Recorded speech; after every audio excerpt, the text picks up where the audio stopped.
শুভেচ্ছা বক্তব্য নিয়ে আসছেন ৪ নম্বর ওয়ার্ডের সম্মানিত সভাপতি মাওলানা তৈয়বুর রহমান।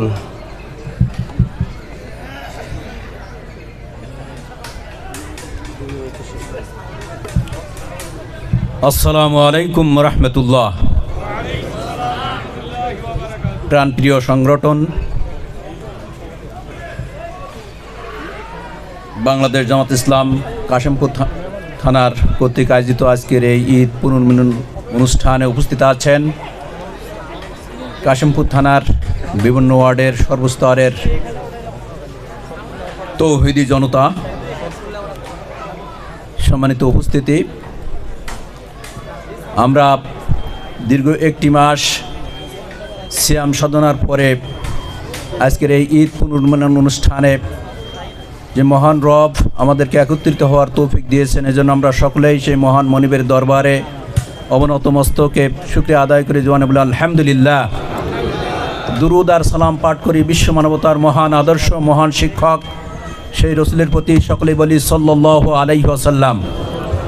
সম্মানিত উপস্থিতি, কোরআনুল কারীমের একটি আয়াত ইন্নামাল উসরি ইসরা, আমরা সকলেই জানি কষ্টের পরে সুখ নিহিত রয়েছে।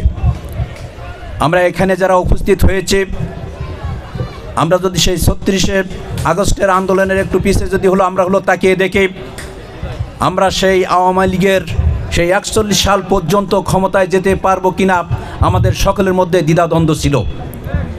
কিন্তু আল্লাহ তাআলার যে ইচ্ছা, তার যে পরিকল্পনা, ইন্নামাল উসরি ইসরা, কষ্টের পরে কি নিয়ত থাকে? সুখ নিয়ত থাকে, স্বস্তি নিয়ত থাকে।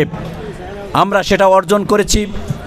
কিন্তু অতি দুঃখের বিষয়, যখন 12ই ফেব্রুয়ারি আবার নির্বাচন হয়ে গেল, যে গণভোটের যে ম্যান্ডেট দিয়েছে মানুষ, এই গণভোট নিয়ে আবার সিনেমিনি খেলা শুরু হয়েছে।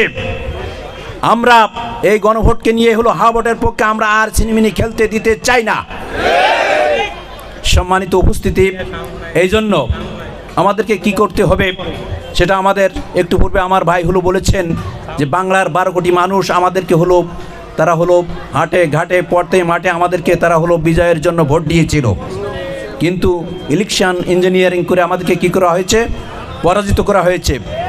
এই জন্য আজকের থেকে আমাদের কাজ হবে, সে আল্লাহ সুবহানাহু ওয়া তাআলা আমাদেরকে যে ব্যবসাটা শিখিয়ে দিয়েছেন, ইয়া আইয়ুহাল্লাযীনা আমানু হাল আদুল্লুকুম আলা তিজারাতিন তুনজিকুম মিন আযাবিন আলিম, যে যন্ত্রণাদায়ক যে ব্যবসাটা মানে কঠিন শাস্তি থেকে যে মুক্তি দেবে, সেই ব্যবসা সেটা আল্লাহ এবং আল্লাহ রসুলের প্রতি কি ঈমান আনা এবং আল্লাহ রাস্তায় কি করা, সংগ্রাম করা, প্রাণবন্ত চেষ্টা করা। তো আসুন আমরা বাংলাদেশের 18 কোটি মানুষের মধ্যে বাংলাদেশ জামাত ইসলামের সেই মেসেজটা আমরা পৌঁছে দিয়ে আগামী নির্বাচনের জন্য বাংলাদেশ জামাত ইসলাম সংখ্যাগরিষ্ঠ অর্জন করে আমরা সংসদে যেতে পারি, এই উদাত্ত আহ্বান রেখে আমি আমার কথা এখানে শেষ করছি। আমা তৌফিক ইল্লা বিল্লাহ।